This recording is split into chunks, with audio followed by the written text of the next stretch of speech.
ట్రూనైన్ news కి స్వాగతం. నేను సుమలత.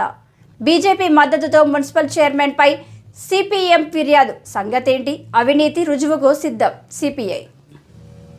అమరచింత మున్సిపల్ చైర్మన్ అవినీతిపై బీజేపీ మద్దతుతో జిల్లా కలెక్టర్ ఎమ్మెల్యేకు ఫిర్యాదు చేసిన సిపిఎం ఏప్రిల్ 4వ తేదీన చైర్మన్ వైస్ చైర్మన్ పై పెట్టిన అవిశ్వాసానికి బీజేపీ మద్దతు సాకుగా చూపడం హాస్యాస్పదమని సిపిఐ పట్టణ కార్యదర్శి భాస్కర్, మండల కార్యదర్శి అబ్రహం అన్నారు. సిపిఎం నిన్న ఇచ్చిన వివరణపై సిపిఐ నేతలు ఈరోజు పలు ప్రశ్నలు సాధించారు. గతంలో బడ్జెట్ సమావేశం సందర్భంగా సిపిఎం వైస్ చైర్మన్ నేతృత్వంలో బీజేపీ కౌన్సిలర్ల మద్దతుతో 8 మంది కౌన్సిలర్లు, సిపిఐ విజయరాములు, చైర్మన్ మంగమ్మ మినహా చైర్మన్ అవినీతిపై జిల్లా కలెక్టర్కు, ఎమ్మెల్యేకు లిఖితపూర్వక ఫిర్యాదు చేశానన్నారు. మా కౌన్సిలరు ఎక్కడైనా కాంట్రాక్టు చేశాడా?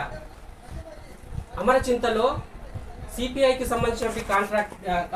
సంబంధించినటువంటి కౌన్సిలరు ఎక్కడైనా కాంట్రాక్ట్ వర్క్ చేశాడా?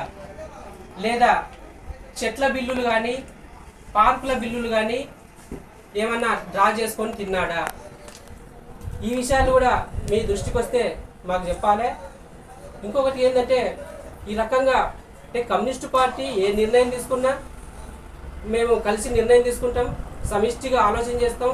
వ్యక్తితో ఏది కమ్యూనిస్టు పార్టీ కార్యక్రమం ఉండదు. ఇది మిత్రులు గమనించాల్సినటువంటి విషయం ఉంది. ఇంకోటి, ఈ మధ్య కాలంలో జరిగినటువంటి ఈ అవినీతికి సంబంధించినటువంటి అన్ని అంశాలను కూడా ప్రజలు గమనిస్తూ ఉన్నారు.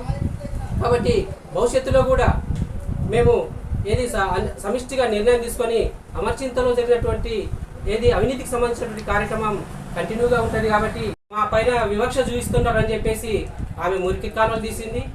ఆ తర్వాత మళ్ళీ మున్సిపాలిటీ ఆఫీస్ దగ్గర వచ్చి ఆమె నిరసన కార్యక్రమం చెప్పితే మా పార్టీకి చెందినటువంటి కౌన్సిలర్ కూడా ఆ యొక్క కార్యక్రమంలో పాల్గొని ఆమెకు మద్దతుగా ధర్నా కార్యక్రమంలో కూడా పాల్గొనడం జరిగింది. తర్వాత ఇంకొకటి, అదే 4వ వార్డుకు సంబంధించి అక్రమంగా రోడ్డును కబ్జా చేసుకుంటే 2-3 సార్లు కమ్యూనిస్టు పార్టీ ఆ యొక్క విధానం కరెక్ట్ కాదని చెప్పేసి మేము ఆందోళన కార్యక్రమం చేసినాం. అయినా దాంట్లో కూడా అప్పుడు కూడా ఎక్కడ కూడా సిపిఎం మిత్రులు ఎప్పుడు కూడా స్పందించినటువంటి విషయం లేదు. తర్వాత 3వ వార్డుకు సంబంధించి మరుగుదొడ్లు ఏది ప్రారంభోత్సవానికి నోచుకోక అమరచింతలో కట్టినటువంటి అన్ని మరుగుదొడ్లు కూడా ప్రారంభోత్సవం చేస్తే 3వ వార్డు మరుగుదొడ్లు ప్రారంభోత్సవానికి నోచుకోక 5-6 నెలలు కాలయాపన చేస్తే కలెక్టర్ గారికి, అదేవిధంగా మంత్రి గారిని స్పెషల్గా పిలిపించి ఆ యొక్క మరుగుదొడ్లు ప్రారంభోత్సవం చేయడం జరిగింది. అప్పుడు కూడా అక్కడ కూడా వివక్ష చూడడం జరిగింది. అప్పుడు కూడా మన మిత్రులు ఎప్పుడు కూడా స్పందించినటువంటి సందర్భం లేదు. ఇంకొక విషయం ఇక్కడ ముందు మేము చెప్పదలసిన ఏంటంటే, 4 బాత్రూములు కట్టడం స్టార్ట్ చేస్తూ 4 లక్షల రూపాయలతో ఆ వర్క్ను మొదలుపెట్టి 15 నుంచి 25 లక్షల రూపాయలు డ్రా చేసినటువంటి అంశాన్ని మేము తర్వాత మళ్ళీ ప్రెస్ మీట్లో మీతోటి ముందుంచుతాం. ఈ విషయాన్ని కూడా మేము మీకు తెలియజేస్తా ఉన్నాం. ఇంకొకటి, సిపిఎం కౌన్సిలర్ను కలిశాడా, లేదా మాట్లాడాడా, లేదా ఫోన్ కాల్ అనేది చేశాడా? ఈ విషయాలన్నీ కూడా మీరు చెప్తే బాగుంటుంది. తర్వాత ఈ మధ్యకాలంలో బీజేపీ పార్టీ అమరచింతలో కందకాన్ని అక్రమంగా రిజిస్ట్రేషన్ చేసుకున్నారు అన్నటువంటిది ధర్నా చేసిండ్రు. అది వాస్తవమా కాదా? ఆ ధర్నాకు సంబంధించినటువంటి డాక్యుమెంట్స్ రిలీజ్ చేసింది అమరచింత మున్సిపాలిటీ చైర్పర్సన్ భూషణం గౌడ కాదా? ఈ విషయాన్ని కూడా మీ దృష్టికి తీసుకొస్తా ఉన్నాను. ముఖ్యంగా మిత్రులు మాట్లాడుతూ ఏది అమరచింత మున్సిపాలిటీ అయిన తర్వాత సిపిఐ పార్టీ ఎప్పుడు కూడా అవినీతికి వ్యతిరేకంగా కానీ సమస్యల కొరకు పరిష్కారం కొరకు కానీ ఎప్పుడు కూడా పోరాటం చేయలేదు, మేము మాత్రమే చేశారని చెప్పేసి అంటా ఉన్నాం. ముఖ్యంగా మేము చెప్పేది ఒకటి ఏంటంటే, మున్సిపాలిటీ ఏర్పడినటువంటి 6 నెలలకే పాత మున్సిపల్ భవనం దగ్గర సిపిఐ ఆధ్వర్యంలో నిరసన కార్యక్రమాన్ని చేపట్టాం. దానికి సంబంధించిన వీడియోలు మా దగ్గర ఉన్నాయి, అవి మేము ముందుంచుతాం. అప్పుడు నిరసన కార్యక్రమంలో కాంగ్రెస్ పార్టీ సపోర్ట్ చేసింది, వచ్చారు. అదేవిధంగా టీడీపీ మిత్రులు కూడా వచ్చి ఆ యొక్క కార్యక్రమాన్ని రావడం జరిగింది.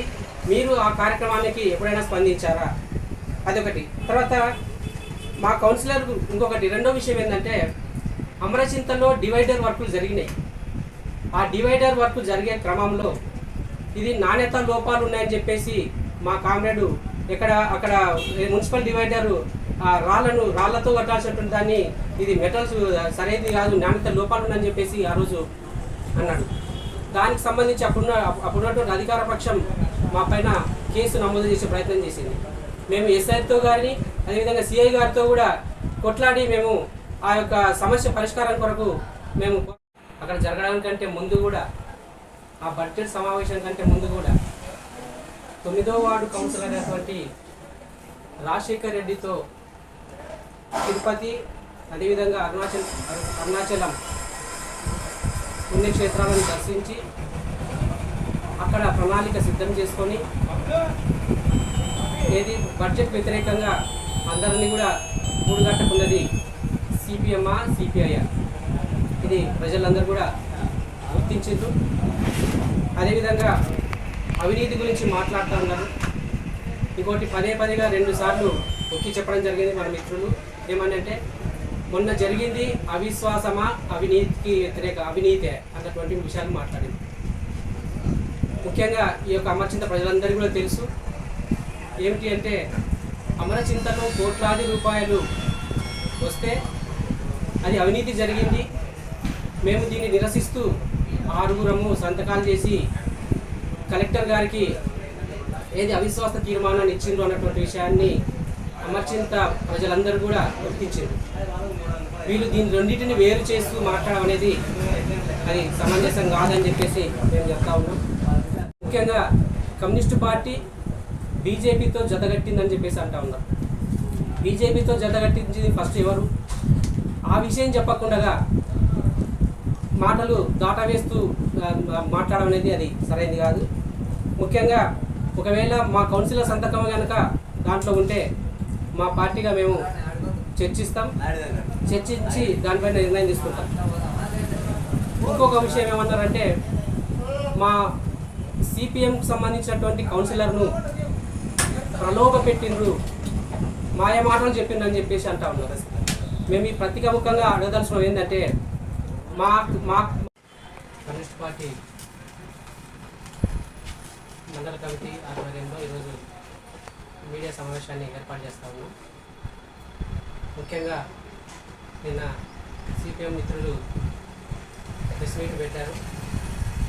దానిపైన ఈరోజు మేము ప్రెస్ మీట్ పెడతా ఉన్నాం. ముఖ్యంగా నిన్న 3 మాట్లాడడం జరిగింది. అజయ్, రమేష్, అదేవిధంగా జిఎస్ గోపి వైస్ చైర్మన్ 3 మాట్లాడడం జరిగింది. ముందు 2 మాట్లాడారు, అజయ్ తర్వాత రమేష్ మాట్లాడారు. వాళ్ళ మాటలు వింటే అవగాహన లోపంగా అనిపిస్తూ ఉన్నాయి. అర్థం లేని భావాలతోటి వాళ్ళిద్దరు మాట్లాడారు. తర్వాత జిఎస్ గోపి వైస్ చైర్మన్ గారు మాట్లాడుతూ అవినీతికి వ్యతిరేకంగా సంతకాల సేకరణ ముందు జరిపింది మేమే. అప్పుడు సిపిఐ కౌన్సిలరు విజయరాములు మాతో కలిసి రాలేదు అని చెప్పేసి తనే పత్రికాముఖంగా చెప్పడం జరిగింది. వాస్తవంగా వైస్ చైర్మన్ గారు చెప్పింది వాస్తవం. అప్పుడు తర్వాత విషయం చెప్పడం వల్ల ఆ యొక్క బడ్జెట్ సమావేశాలకు ఎమ్మెల్యే గారు అదేవిధంగా కలెక్టర్ గారు జేసీ గారు రావడం, ఆ బడ్జెట్ సమావేశాలను మేము బహిష్కరిస్తూ ఉన్నాం. అమరచింత మున్సిపాలిటీలో అవినీతి చోటు చేసుకున్నది కాబట్టి మేము బడ్జెట్ సమావేశాలను మేము బహిష్కరిస్తున్నామని చెప్పేసి ఆ రోజు వాళ్ళు ఆ యొక్క వినతి పత్రం ఇవ్వడం జరిగింది. ఆ వినతి పత్రంలో మా పార్టీకి చెందినటువంటి కె విజయరాము సంతకం ఉందా? లేదు.